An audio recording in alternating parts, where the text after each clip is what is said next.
Voy a contar la historia de Mario Bojorquez. Él nació en Sinaloa, México, en marzo de 1968. Es poeta, ensayista, traductor. Realizó estudios de lengua y literatura hispánicas en la Universidad Nacional Autónoma de México. Autor de Pájaros sueltos, Contradanza de pie y de barro, Diván de Mouraria, Pretzel, El deseo postergado, I2K, Hablar sombras y Memorial de Ayotzinapa. Sus primeros libros han sido reunidos en El rayo y la memoria, y recientemente ha publicado Aquí todo es memoria, antología de poemas, 25 años. Obtuvo los premios de poesía Clemencia Isaura, Enriqueta Ochoa, Abigail Bojorquez y los premios Bellas Artes de Literatura Nacional de Poesía Aguascalientes y Nacional de Ensayo Literario José Revueltas. Recientemente obtuvo en España el premio Alhambra de Poesía Americana, la distinción Príncipe y Poeta Teca Yehuatzin, la aprecia Ignacio Rodríguez Galván, un montón de premios, recibió becas para jóvenes creadores del Instituto Nacional de Bellas Artes. Realmente es muy extenso su currículum.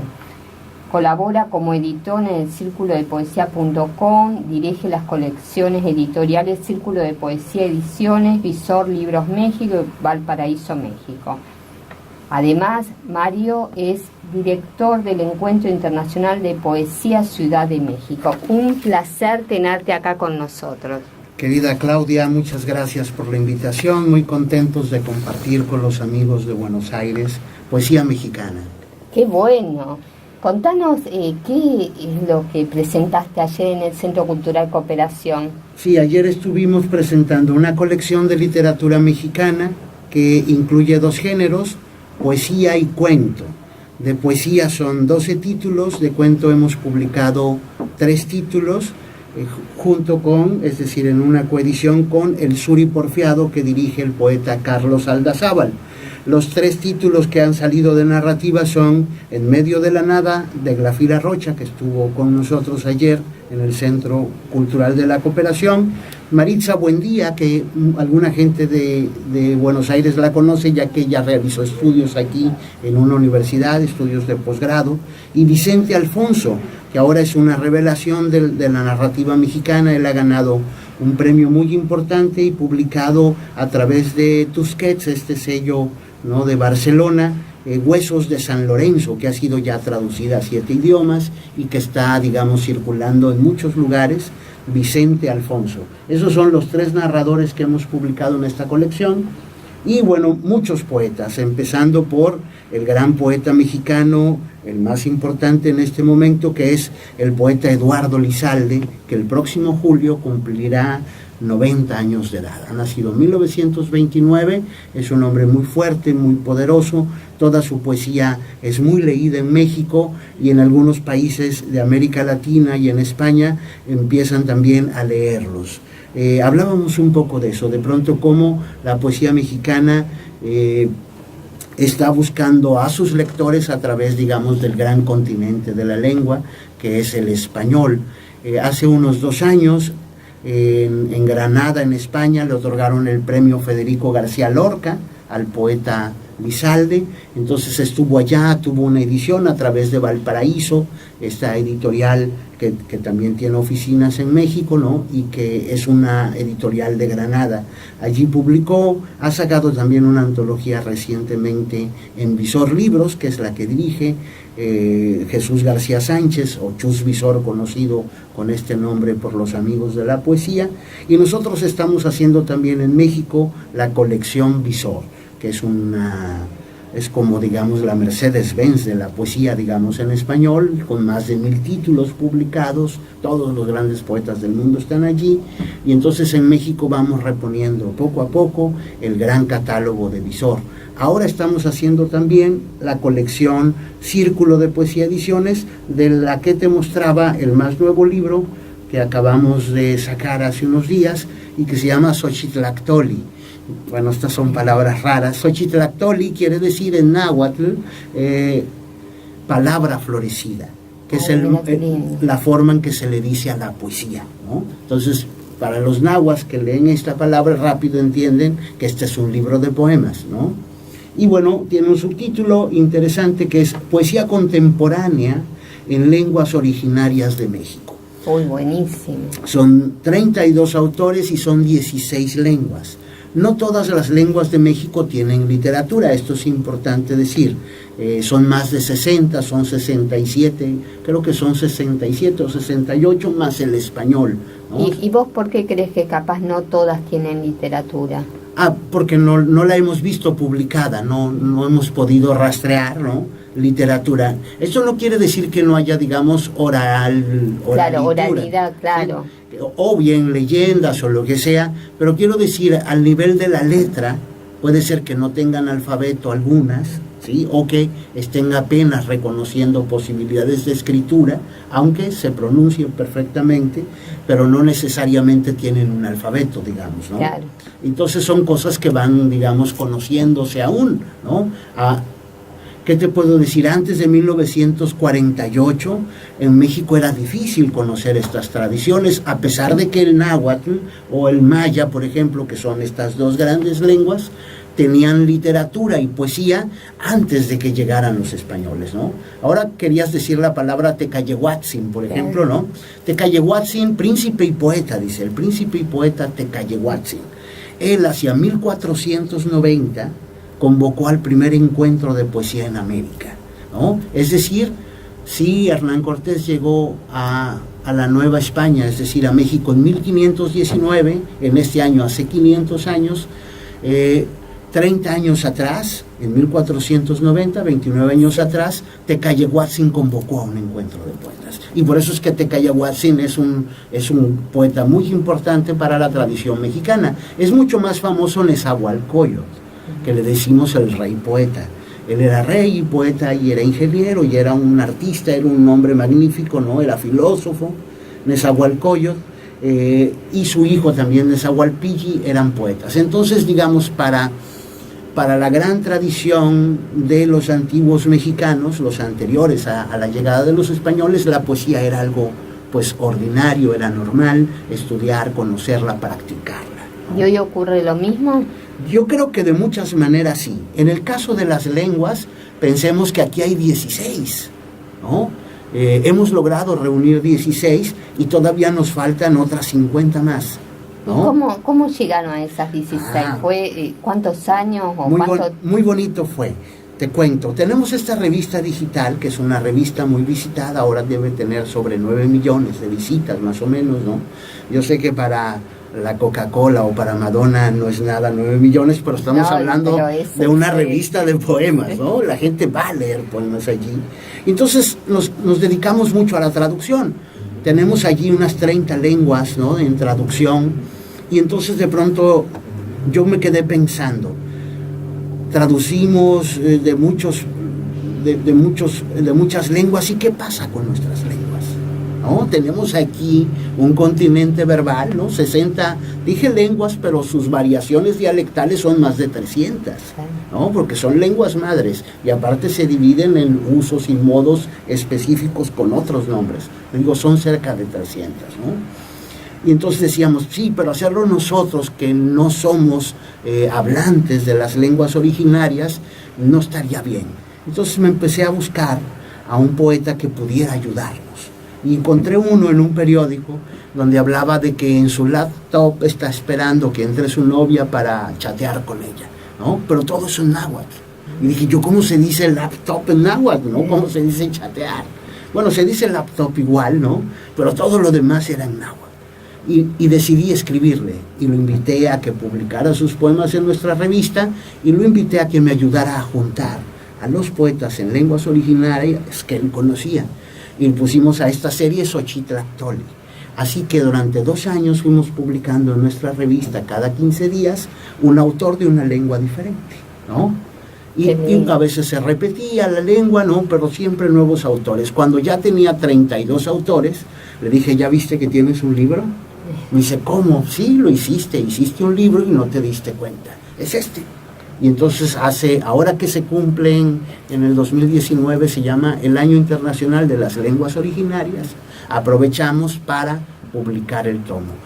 Pero el trabajo no se acaba aquí. En la revista esta semana ha salido un nuevo autor y siguen saliendo autores en Xochitlactoli. Creemos que en unos 2 años tendremos otro tomo con nuevas lenguas y nuevos autores. Qué bueno, la verdad que es excelente el trabajo. Nos emociona mucho, Sí. porque además creo que es muy importante para la literatura mexicana reconocer esa parte que no estaba siendo visibilizada, ¿no? Es decir, y el común de la gente, ¿no? No solamente el ambiente literario. El común de la gente les da el mismo valor. eso es lo que estamos buscando. Al ponerlo en las librerías, estamos buscando que la gente lea este material y empiece a gustar de él, ¿no? Empiece a reconocer variaciones significativas, ya desde la perspectiva sonora, ya desde la perspectiva de la letra, ¿no? Cómo de pronto algunas tienen más carga, digamos, glotales o guturales, en fin, que vaya reconociendo tanto los sonidos como las letras y por supuesto el gran pensamiento. Son muy modernos, fíjate que eso es algo muy bonito, porque todos los poetas que están aquí son poetas profesionales, no tiene una carga, digamos, antropológica, no es esa porque siempre que es un poco como disecar un animal, este es el insecto tal y lo vamos a estudiar, ¿no? No, estos son poetas, es gente. ¿Y por qué no nos lees un poema del libro? Claro que la sí. verdad que ya tengo ganas de leérmelo todo. Pues es, te digo, muy, muy emocionante para todos nosotros. Hay, por ejemplo, un poeta como Elvis Guerra. Elvis Guerra es un poeta homosexual que se dedica a... Se llama muche la palabra para ellos, ¿no? Los muches de Oaxaca son los juchitecos, ¿no? Tienen esta variación significativa de su tradición, donde hay hombres que son mujeres, que se visten como mujeres, y él se dedica a bordar. ¿Tú has visto esos hermosos bordados oaxaqueños? Sí. Pues Elvis trabaja en una fábrica haciendo ese trabajo, ¿no? Y lo hace muy bien, es un artista del ¿cómo se llama? De esta cosa del grabado, no, bordado es la palabra, ¿no? Exacto. Y entonces ellos son zapotecos, mira, aquí está. Entonces hay un poema muy bonito donde habla de cómo se enamora de alguien, ¿no?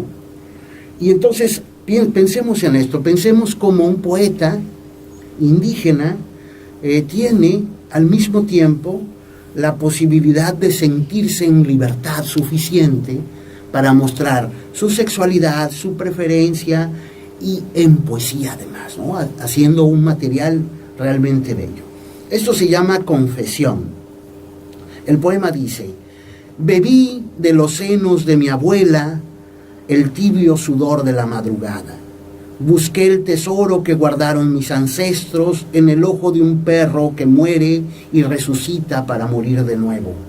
Guardé una escoba en el vientre de la casa y nunca limpié el vestigio de los amantes, que solo tienen de pequeño el dedo de los pies. Amé al tren y su silbido que anunciaba la llegada de mi madre, engarzando un canasto colmado de pitayas. Huí del cuervo y su canto cargado de presagios. Me embriagué en la boda de mi hermana y amanecí con un perro metido entre mis piernas. Lo admito, también sufrí por un hombre que no quiso casarse conmigo. Recordanos el autor. Elvis Guerra se llama, ¿no? Él es de Juchitán, de Zaragoza, en Oaxaca. Ha nacido en 1993. Es un hombre, pues digamos, muy, muy joven, ¿no? Que ya está haciendo esta literatura tan libertaria, ¿no? Que está invitando a que la gente viva, digamos, de un modo mucho más pleno su existencia, ¿no? Por ejemplo, podemos conocer algo también, pienso, de Enriqueta Lunes. Enriqueta Lunes es una poeta de Chiapas. Ella escribe en esta lengua que se llama tzotzil. Enriqueta Lunes es una muchacha delicada, y entonces aquí estamos viendo como, digo, es una lástima que yo no tenga el conocimiento de las lenguas para pronunciarlas, ¿no? y darles un poco como un cierto sentido mayor de la profundidad de la música que ellos alcanzan, ¿no? Pero veamos este poema, por ejemplo, que se llama Luna Nueva y que está escrito en tzotzil. La autora es Enriqueta Lunes. Déjame decirte cuándo ha nacido. Ella nació en San Juan Chamula, Chiapas, en el 81. Luna Nueva, esta es una muchacha, y habla, y dice: morir, morirse, dice una joven. Morir, morirse, dice una mujer de mediana edad. Morir, morirse, dice una anciana. Murámonos entonces, que la luna ya se tierna. Aquí verán, ¿no?, la brevedad, sí, y la cual. impresión, ¿no?, tan exacta de estos sentidos. Todo eso lo pueden encontrar en la revista circulodepoesia.com. Para la gente de Buenos Aires que no puede tener tan fácil acceso a este libro ahora, ¿no?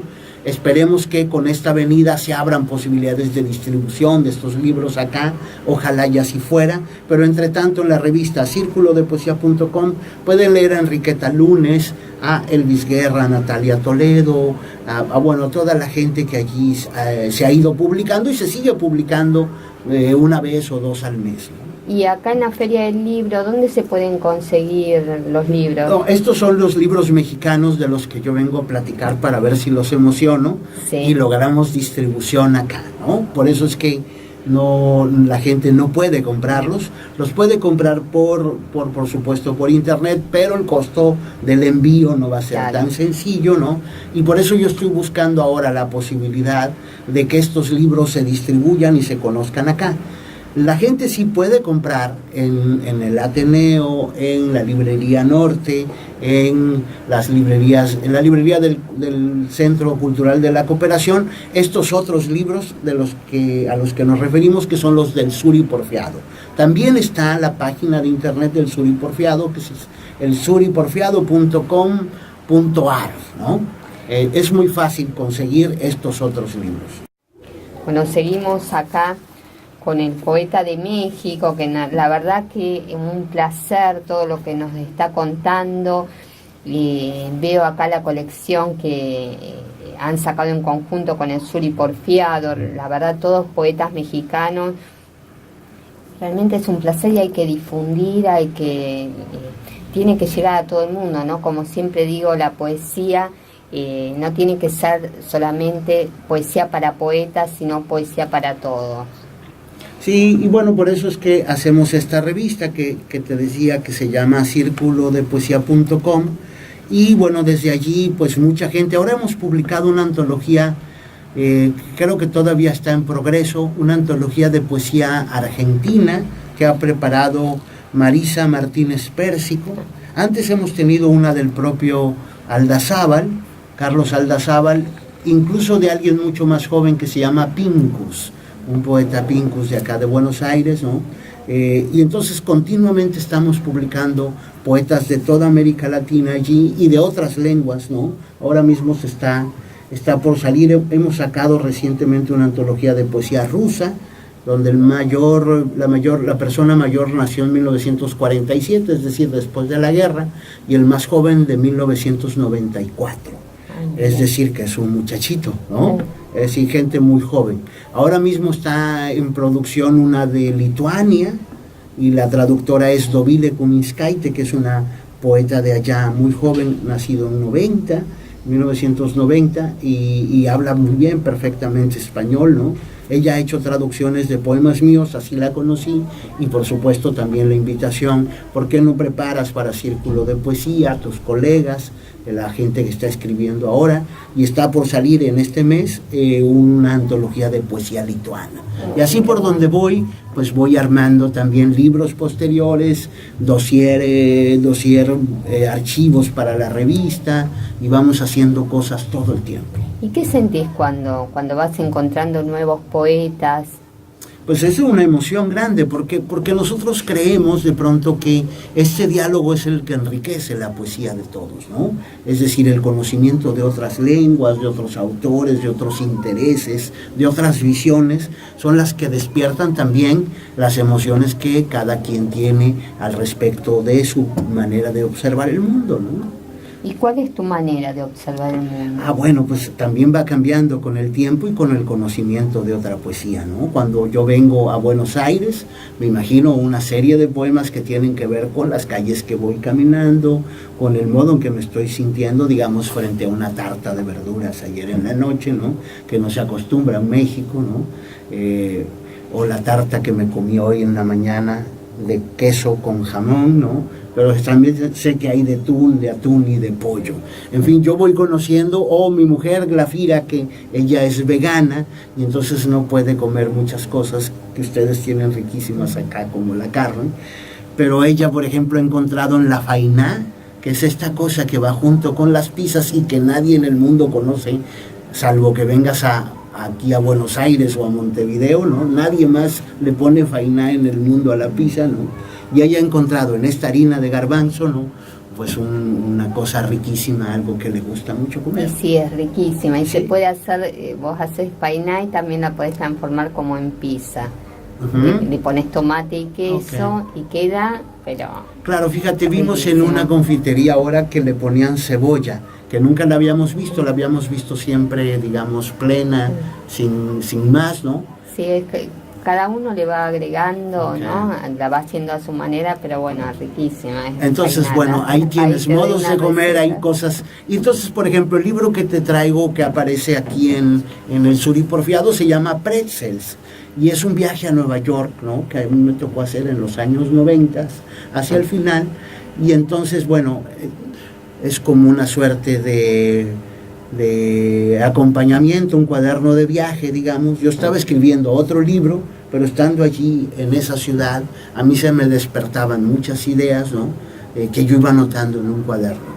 Y ya, que olvidé, y luego pasaron los años, me lo encontré y dije, sí, ya hay un libro de poemas, ¿no? Y sí, era ese que se llama Pretzel, pero que yo nunca entendí que había escrito, ¿no? Es decir, nunca me lo propuse, ¿no? ¿Y cómo surgió en vos la poesía? ¿Cuándo? Sí, bueno, en mi casa se leía poesía, ¿no? A mi papá le gustaba, así que siempre fui poeta desde niño, era poeta niño, ¿no? Es decir, a los 6 años yo escribía poemas, ¿no? Y entonces cuando llegó la adolescencia decidí que yo iba a dedicar mi vida a la poesía, y eso he hecho todo este tiempo. Qué loco, ¿no? Que decidir... Es decir, ya me gustaba, claro, por supuesto, desde niño, pero dije, yo voy a ser poeta, a eso voy a hacer, voy a dedicarme a leer libros, y a viajar, y a conocer, y a traducir, y a volver a leer, y a escribir libros, y eso es lo que he hecho hasta hoy. Desde tus primeros textos a la actualidad, contanos qué cambios. Sí, pensemos que mi primer libro aparece en 1991, ¿no? Es decir, gana un premio en 1990 y al año siguiente lo publican, así que ha pasado no solamente un cambio en mi poesía, sino el mundo todo se ha modificado.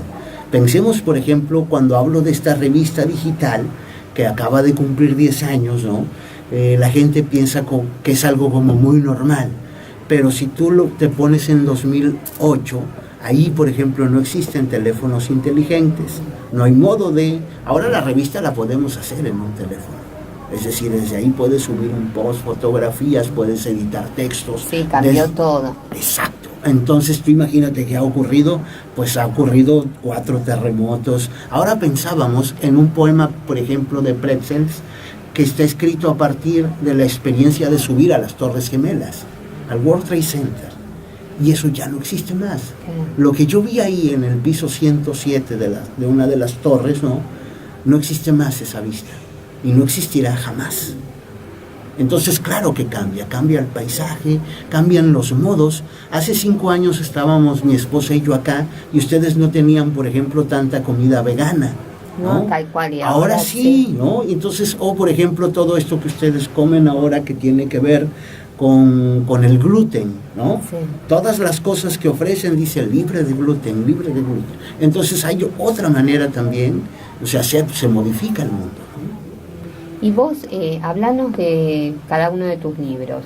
Bueno, pues te digo, bueno, el primer libro, que se llama Pájaros Sueltos, así como lo dice su nombre, no es un libro que tenga un proyecto, sino que son poemas que yo escribía desde muy jovencito, y que bueno, un día que se convocó un premio los junté y los mandé, ¿no? Pero que no son hermanitos entre ellos, salvo porque yo los escribí, pero cada uno habla de sus cosas y bueno, yo todavía no tenía, digamos, esta vocación tan formal y profesional de escritura, ¿no? Aunque sí tenía, digamos, la vocación y el amor por el poema. El siguiente libro, bueno, uno de los elogios que hubo al respecto de la crítica era que había allí un verso libre, muy libérrimo, digamos,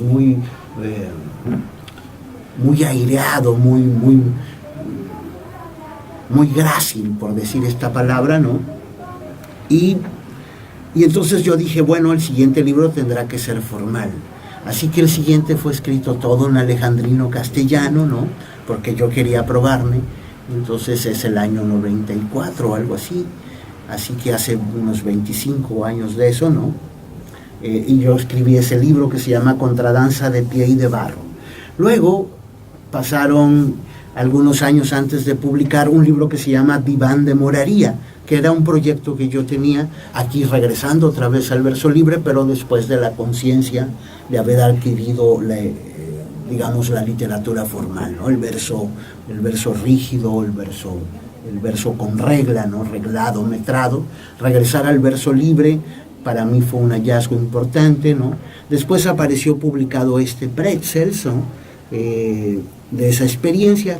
Luego siguió un libro que a mí me gustó mucho que escribir, que se llama El deseo postergado, con el cual obtuve el Premio Nacional de Poesía allá en México, que allá se llama el Premio Aguascalientes, que es el que otorga el Instituto Nacional de Bellas Artes, y que de algún modo significa que se acaba la carrera, ¿no? Cuando te ganas ese premio, pues ya no hay más para competir, ya no hay nada que ganar, ¿no?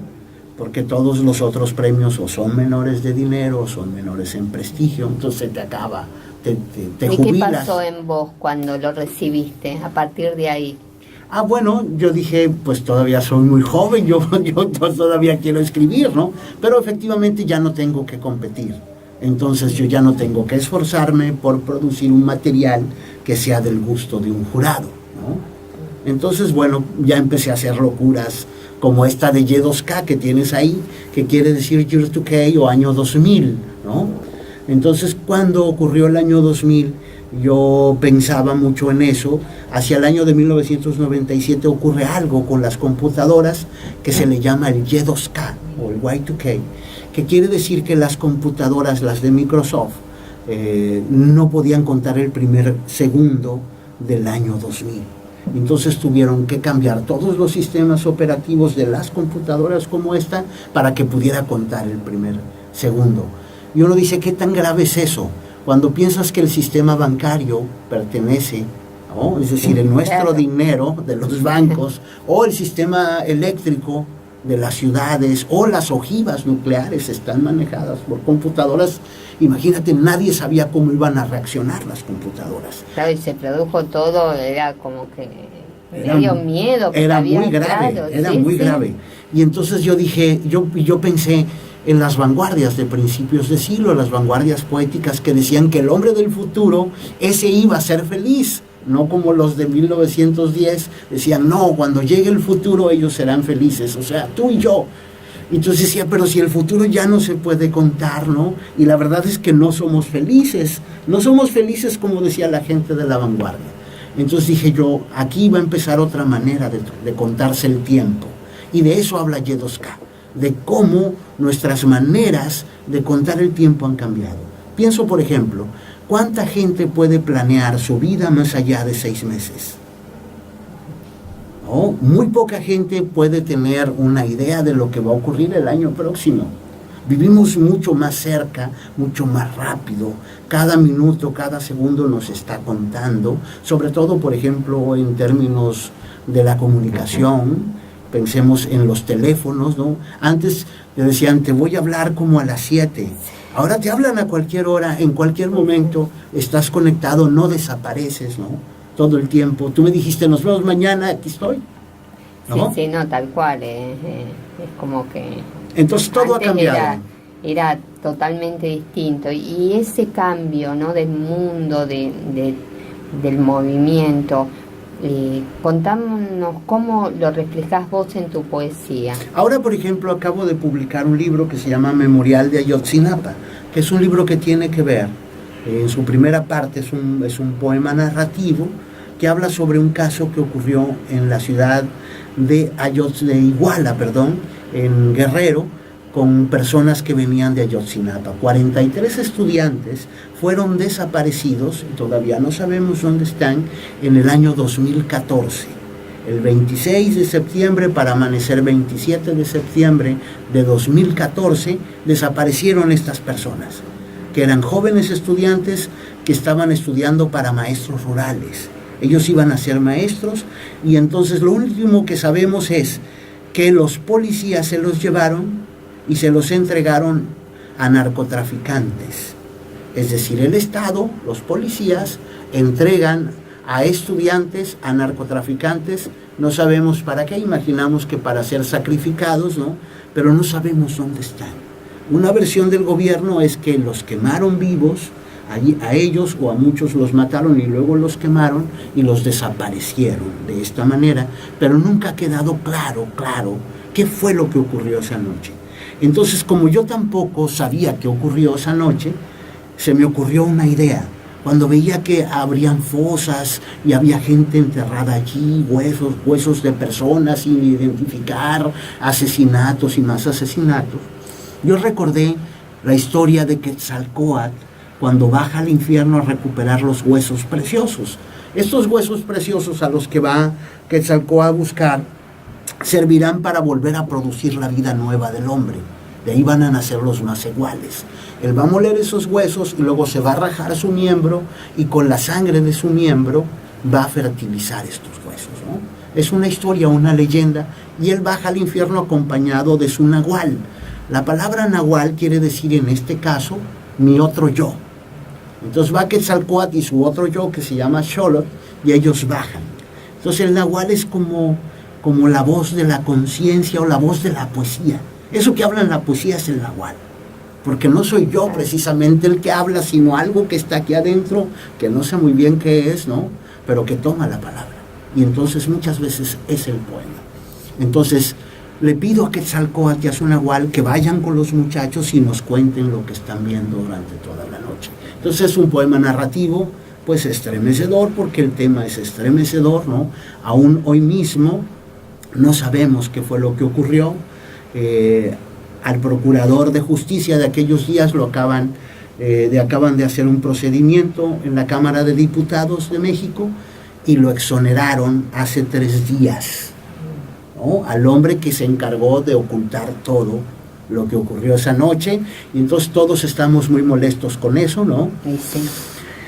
Y bueno, es una historia que no se acaba, ¿no? Que ahí sigue. Mario, ¿nos leerías 2 poemas tuyos? Claro que sí. Voy a leer de esto que se llama Pretzels, porque es el libro que la gente puede encontrar, ya les digo, en la librería Norte, en la librería si andan por Corrientes, en el Centro Cultural de la Cooperación, en el Ateneo también está, y en varias de la ciudad. Este se llama Brooklyn Bridge. Desde la otra orilla de lo que digo, se tiende un puente para llegar a mi palabra. Cada vez que pronuncio mi nombre vuelve a mí desfigurado. Cada que digo agua, el agua vuelve viento, el viento fuego, el fuego mi nombre exacto, pero mucho más pleno y más desconocido. Tiro palabras, nombres, versos a la otra orilla cada vez, y cada vez anuncian nuevas intensidades de lo que no conozco. Habría de arrojar sobre este puente aquello que no digo, mi silencio, para que alguna vez vuelva poema. Este es el poema que se llama Brooklyn Bridge, que es un poema que a mí me gusta mucho. Pienso, por ejemplo, también en este otro poema que se llama Estatua de la Libertad, Statue of Liberty, ¿no? Recuerden que les contaba que este libro, que se llama Pretzel, es un libro que yo escribí viajando por Nueva York, entonces muchos de los lugares aparecen aquí. Esta es la Estatua de la Libertad, Statue of Liberty. En Fifth Avenue nadie mira al vecino, Todos tienen en su abrigo negro un botón. Es el botón del excuse me. Avanzan en la acera repleta de Godiva Chocolatier hasta San Patrick, pronunciando entre dientes, excuse me, excuse me. Yo también he aprendido a decirlo, pero aún no logro pronunciarlo con indiferencia. Me falta indiferencia. Cada vez que me topo con alguien digo excuse me, pero busco la cara, trato de reconocer el rostro, el cuerpo con el que he tropezado. Me falta indiferencia. Por eso hoy, justo a la salida de Barnes & Noble, he podido observar su bronceada figura, el tacto solid brass de su piel tan pulida. Excuse me, madame, he dicho, y los rayos de su corona han brillado para mí. Muchas gracias, realmente muy buenos tus poemas, todo lo que estás haciendo. Ya culminando la entrevista, contanos sobre el festival que organizas. Sí, hacemos un encuentro internacional de poesía ahí en la Ciudad de México. Cada año vamos publicando la antología de los poetas que han sido invitados. Hay un equipo de traducción de la revista que hace las traducciones de los poetas que vienen de otros países, ¿no? Procuramos siempre que estén los 5 continentes de la Tierra representados, ¿no? Es gente de Asia, de África, de Oceanía, de Europa y de América, ¿no? Y bueno, damos un premio que se llama el Premio Nuevo Siglo de Oro, que es un premio que da la lengua española a otras tradiciones. Ahora lo ha ganado el gran poeta coreano Ko Un el año pasado, que es un candidato al Nobel. El anterior ganador fue Abdelatif Lahavi, que es premio Goncourt. Prix Goncourt, él es de Marruecos y vive en Francia, entonces es un poeta también vinculado con la lengua francesa, ¿no? El anterior es un poeta que se llama Dodo, el gran poeta chino. Él ganó en el año 2016, que es cuando estuvo con nosotros nuestro amigo Daniel Calabrese. Él estuvo acompañándonos ese año, y ahí gana Dodo. Dodo es un gran poeta chino, también candidato al premio Nobel, premio Neustadt, un gran poeta. El año anterior, Paul Muldoon, un poeta irlandés, premio también Pulitzer, premio Eliot, premio Shakespeare, un hombre muy muy valioso. Ahora ya empezó a aparecer en las listas del premio Nobel, aunque él es muy joven porque ha nacido en el año 58, creo. Y bueno, la primera ganadora es una mujer, se llama Sujata Bhatt, una magnífica poeta hindú que publica en Inglaterra, publica en inglés, pero que vive en Alemania. Ella se casó con un alemán que se llama Michael Augustin, tiene una hermosa hija, Jenny Augustin, y son alemanes, pero ella publica en inglés. Esa es la lengua en la que escribe, aunque su lengua original es el Gujarati, porque ella ha nacido en India, ¿no? Y es una poeta hindú. Entonces damos estos premios, vienen poetas de todo el mundo, todos los años.